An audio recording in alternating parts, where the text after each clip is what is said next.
think the beauty about our community in the Blue Valley School District is that we can all work together. You're really always just looking forward to just go back to school. Just to see the pride that people have in Blue Valley School District year after year is so much fun to watch. You can't find this anywhere else. I am so thankful we live where we live and can have our children in the Blue Valley school systems. Happy New Year, Blue Valley community. This is Tonya Merrigan, proud superintendent of the Blue Valley School District, with another edition of our podcast, Unmuted. As we start this new school year, it's hard to believe, but we are already starting to think about enrollment for the 2024-25 school year. And in order to get ready for that, we had to do some things around high school graduation requirements, and we want to talk a little bit about that today. I have two colleagues with me today to help answer some questions. So I'm going to ask them to introduce themselves and tell us a little bit about what they do in the district. So Scott, you get to go first. Hi, I'm Scott Roberts, and I'm the Executive Director for School Administration. And I serve schools K through 12, schools across the district, and I get to work on other duties as assigned, other tasks, and this was something that I worked on with our CNI assistant principals at the high school level. And Dr. Kastelic, can you introduce yourself with us? Yes, I'm Ann Kastelic. I work at Blue Valley Southwest. I am the assistant principal for curriculum and instruction. So I've worked closely with Scott and other colleagues to kind of refine the new graduation requirements and think and dream what's the next steps for Blue Valley. So Scott, why did we even make any changes? Our board made some changes in December. Why did we even do that? Well, it was the State Board of Education for Kansas made some changes. So whenever the state board makes changes, we as a local school board and as a school district need to reflect those changes. And so they tasked us with that process. I will say each school district had some leeway and had some ownership in how they wanted to follow the requirements of the state board. And I was excited to see the work that we did to provide an outstanding educational experience for our high school students. And Ann, when do these go into effect? Does it affect our students immediately? No, it does not. So if you're a current high school student or a parent or a guardian of a current high school student, don't worry. These go into effect with the class of 2028. So that would be our current 8th grade class. Okay. And so they'll learn about these. When does that process start? Right. You will start hearing about this as soon as your enrollment process starts, so as close as, next week or within a couple weeks here. The process for enrollment starts with our counseling team, and we work really closely with our middle school feeder system to make sure that we get all of the information distributed to students. All of our high schools have a new 8th graders, new freshman night, I should say. So that's coming up soon for everyone, and all of the graduation requirement information will be given out at those events too.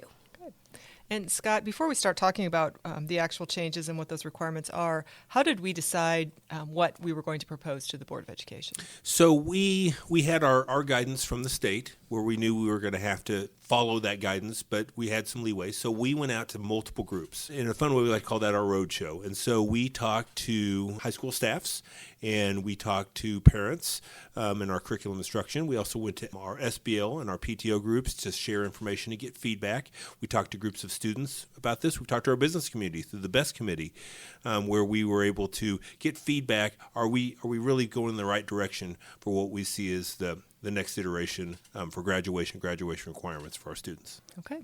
So let's dive into these requirements. And so there are a total, Ann, of how many credits required to graduate? Sure. There are 24 credits to graduate in Blue Valley, and that's actually the same as what it currently is. So the total number of credits does not change. Okay. So let's jump in. The first category is communication arts. So Ann, tell me about communication arts. Or communications, I think is what it's called. Sure. What's required there? Yep.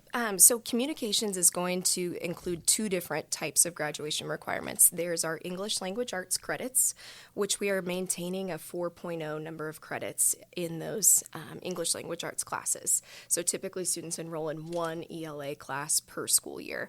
The new addition is a 0.5 communications credit, and that is, again, state-driven, but we're excited about it because communication and being able to make sure that you can get your point clearly across the various modes of communication that our students now have an opportunity to engage in. We want to make sure we're creating strong communicators moving forward. So that's why the communications requirement is 4.5 credits, 4 in ELA, 0.5 in communications. To add to that, that was a decision that we made. We as a district could have embedded that 0.5 communication credit into an English requirement.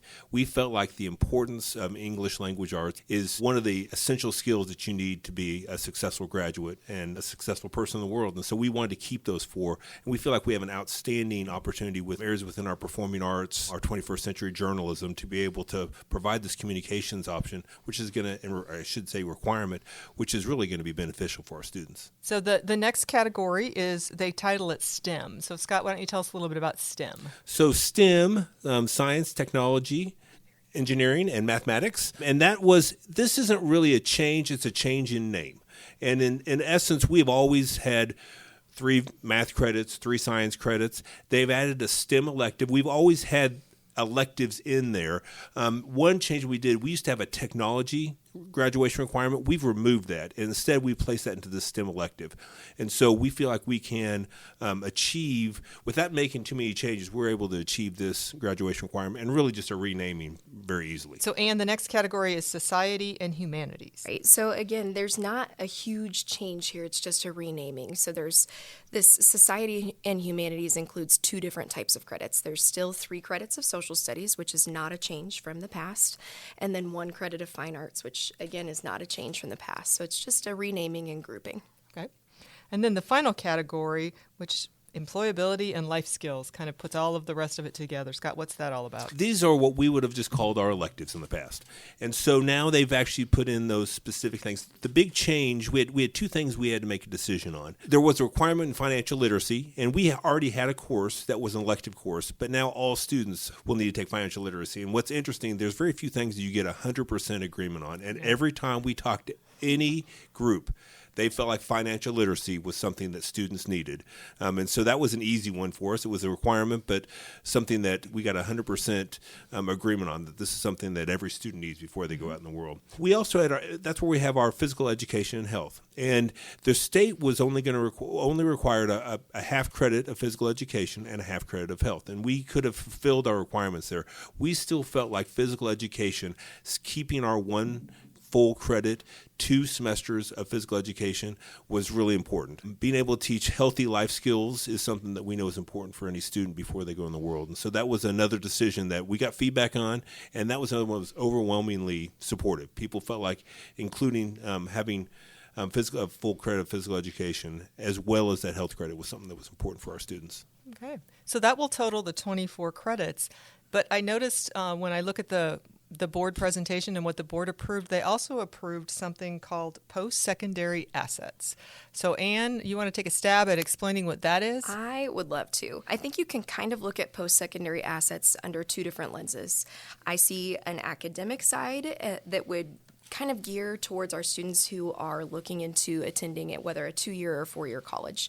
Then there's also a career and real world side, which again could be our college-bound students, but it could also be for students who are interested in going into an apprenticeship or an internship or straight into the workforce or the military. So I really like that there is an all-encompassing nature of this category. It's not trying to fit all students into one specific box, which we know is really impossible when we work with so many unique individuals. So let me give you some examples. We have a lot of students that already meet a lot of these requirements, but if a student obtains 9 college credit hours, that's a post-secondary asset.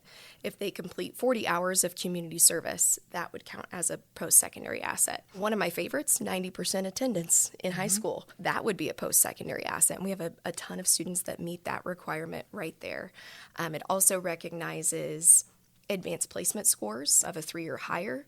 It recognizes an Eagle Scout, different client-connected projects, some CTE work would end up in resulting in a CTE Scholar distinction. CTE is? Thank you, Career and Technology Education. Okay. And also for our students that pursue learning foreign languages or world languages, there's a seal of biliteracy that a lot of our students studying those languages try to pursue, whether through proving fluency or through a test score through an AP exam. So if students achieve that seal of biliteracy, then that would also count as a post-secondary asset.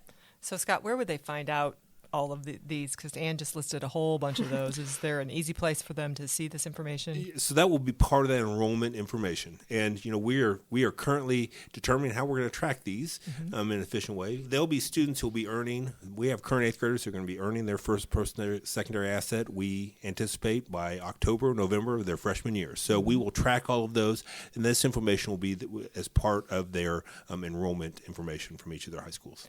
Okay, and Ann, one last time, how can families learn more information about this, or if they have questions about it, what should they do? I think your first stop is to attend those new freshman nights given at all of 5 different high schools. I think you're going to get probably information overload at those events. And then in the case of information overload, don't hesitate to reach out to your high school. The counseling staff there are incredibly knowledgeable and willing to help all students, and any conversations that students or families can have with those counselors just starts those counseling family relationships early, and those are, I think, vital to student success. So that would be an excellent touch point.